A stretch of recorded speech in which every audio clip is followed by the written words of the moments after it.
Welcome everyone, welcome to another episode. तो episode की शुरुआत में दिखाया जाता है जो मारी है वो बोलता है गेको को, क्या मैं इस बंदे को मार दूं? और गेको बोलता है नहीं नहीं, हम इंसानों को नहीं मारते और हम तो इधर बचाने के लिए आए थे सबको। और वो टकला बोलते है क्या तुम लोग अपने दिमाग खो चुके हो? तुम ये मत सोचो कि तुम एक बच्चा हो इसीलिए मैं तुमको आसानी से छोड़ दूंगा। और वो फिर मारी के एकदम फेस पे एक जबरदस्त पंच मार देता है और मारी उधर से हिलता तक नहीं है। और वो एकदम जबरदस्त फेस पे पंच मारने के बाद देखते हैं मारी तो उधर हिलता नहीं, इसी वजह से वो घबरा जाता है और बोलता है और इसका फेस इतना ज्यादा हार्ड कैसे है और मेरा हाथ भी दुखने लगा है। और फिर मारी को दिखाया जाता है जो उसके फेस में लगा तो है पर वो हिलता नहीं और वो अभी भी मन में सोचे जा रहा है ये तो कोई इंसान नहीं है। और मारी उसकी तरफ हाथ ही दे रहा था, मतलब मारने ही वाला था, पर गेको बोलता है उसको मत मारो। और टकला भी थोड़ा सा डर जाता है और वो फिर उस टकले की सर पे एक उंगली रख देती है और वो टकला सोचता है ये अभी क्या करने वाला है। और हमारा मारी बस एक उंगली से उसको मारता है और वो एकदम पीछे जाके गिरता है और उसके नाक से भी खून आने लगता है। और ये देखने के बाद वो सीरियल वाले जो रिएक्शन होता है ना, सबका फेस का रिएक्शन होता है, उस तरीके से सबका फेस का रिएक्शन दिखाया जाता है। उस लड़की का भी रिएक्शन दिखाया जाता है, बहुत ही ज्यादा चौंक गया है।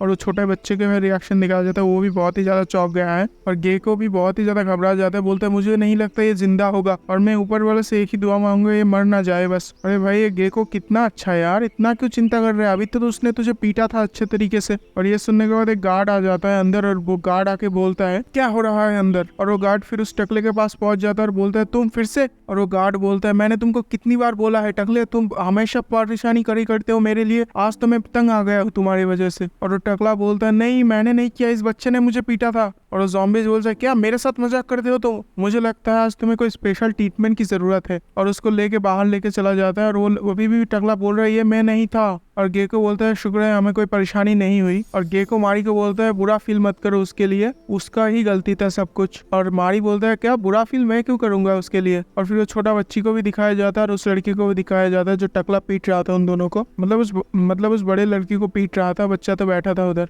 और गेको बोलता है हेलो एवरीवन। और वो जो दत्तू है भाई उसके पैरों के नीचे बैठ जाता है और उसका पैर पकड़ लेता है और बोलता है मुझे माफ कर देना। भाई ये दद्दू को अब क्या हो गया? फिर वो दद्दू बोलता है मैं यहाँ पर बहुत सालों से काम कर रहा हूँ, क्या तुम मुझे सबसे पहले ले जा सकते हो इस प्रिजन से? और फिर वही लड़की आके बोलता है तुम क्या कर रहे हो दद्दू, अभी ये वक्त नहीं है ये सब बोलने का। और दद्दू भी उसकी तरफ गुस्सा हो जाता है और बोलता है तुम क्या बोलना चाहते हो, क्या मैं यही मर जाऊँ? और वो लड़की बोलता है क्या तुम सच में अपने आप को ही बचाना चाहते हो? बस इतना सेल्फिश क्यों होते हो तुम इतने बुढ़ा हो के भी? और गेको फिर बोलता है यहाँ पर, और गेको बोलता है कोई चिंता करने की बात नहीं, यहाँ पर कोई नहीं मरेगा। और गेको बोलता है हमारा टीम इधर आया है और हम चाहते हैं इधर जितने भी लोग हैं उन सबको फ्री करना चाहते हैं और इस प्रिजन को हमारे कब्जे में लेने के लिए आए हैं, इसलिए चिंता करने की कोई बात नहीं है। उसके बाद हमारा सीन शिफ्ट होता है और एक बंदे को दिखाया जाता है जिसके बहुत सारा टैटू है जिसके बदन में। और वो बंदा बोल रहा है तुम यहाँ पर नए आए हो ना, तो मैं तुमको सब कुछ सिखा देता हूँ यहाँ पर क्या चलता है क्या नहीं। तुम क्या मेरा सारा काम करना चाहते हो? तो ठीक है तुम मेरा काम भी कर सकते हो। और फिर वो उधर बैठ जाता है कोने में और वो बंदा बोल रहा है तुम्हें कैसे पता इस सब के बारे में?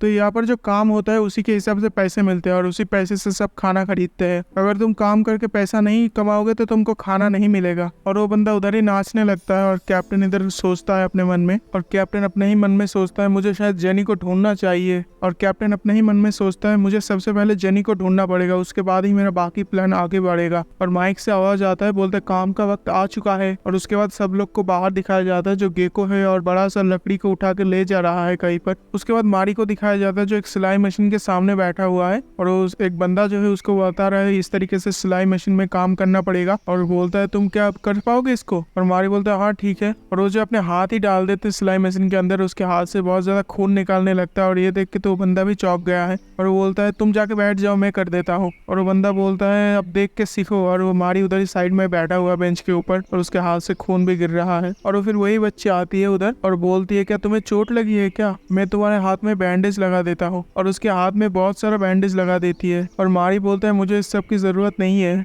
और वो लड़की बोलते है तुम क्या बात कर रहे हो, तुम्हारे हाथ में बहुत ही ज्यादा चोट लगी है और उसमें से खून भी निकल रहा है। और फिर वो लड़की बोलता है तुम्हारा नाम क्या है? और मारी बोलता है मेरा नाम मारी है। और लड़की उसकी बाजू में बैठा है और बोल रहा है क्या क्या तुम्हारा नाम मारी है? और वो बोलता है थैंक यू मारी, तुम्हारी वजह से सब लोग फिर से काम पे जा रहा है, क्योंकि वो टकला बंदा सबका काम छीन लेता था और कोई भी काम नहीं कर पाता था उसके लिए, इसलिए हम बहुत दिनों तक भूखे भी थे। फिर उसी लड़की को दिखाया जाता है जो टकला पीट रहा था उसको और वो बोलता है हाय यून। और इस बच्ची के नाम बताया जाता है, इसका नाम है यून, और ये जो है मारी को पसंद करता है बच्ची। और यून बोलता है मीरा तुम यहाँ पर क्या कर रहे हो, और जो यून है वो उस मीरा के पास चला जाता है और बोलता है ये है मीरा और ये मेरे बड़ा बहन की तरह है और ये बहुत ही अच्छा लड़की है। और वो फिर मारी के पास चला जाता है और बोलता है थैंक यू सो मच। वो फिर अपने जेब से नोट निकालता है और उस नोट में लिखा था यू आर रियली क्यूट, और ये दिखाने के बाद वो दौड़ लगाता है उधर से और दौड़ते दौड़ते बोल रहा है मैं तुमसे बाद में मिलता हूँ। और मारी के दिमाग के ऊपर जो क्वेश्चन मार्क है ऐसा सिमकने लग जाता है, उसको कुछ फर्क नहीं पड़ता। और मीरा भी उसके पास आके बैठ जाता है और बोलता है अब तो तुम भी एक्साइटेड हो गए होगे शायद। और वो लड़की बोलते है तुमने हमारी बहुत मदद किया है, इसके लिए तुम्हारा बहुत बहुत शुक्रिया। और यहाँ पर जो सिस्टम है ऐसे ही चलता है, यहाँ पर जो लोग ताकतवर है वो सबके काम ले लेता है, और यहाँ पर जो ज्यादा काम करेगा उसको ज्यादा पैसे मिलेंगे और उससे वो ज्यादा कुछ कर सकते हैं। और फिर बोलता है तुम्हारा नाम मारी बताया ना। और मारी फिर उसकी तरफ देखता है और देख के उसकी माँ की याद आ जाता है, क्योंकि ये लड़की जो है एकदम उसकी माँ की तरफ दिखती है। और वो लड़की उसको ये सब बता रहा था और मारी जो है उधर से उठ के चला जाती है और वो लड़की उधर ही बैठ के सोचता है अब मैं इसको क्या गलत बोल दिया। उसके बाद शाम का सीन होता है, जो शाम हो चुका है और जो कैप्टन है वो बहुत ही ज्यादा चिंतित है। बोल रहा है मैं अभी तक जिन को नहीं ढूंढ पाया, मैंने इस पूरा दिन जिन को ढूंढा था, कहीं पर भी वो मुझे नहीं मिला।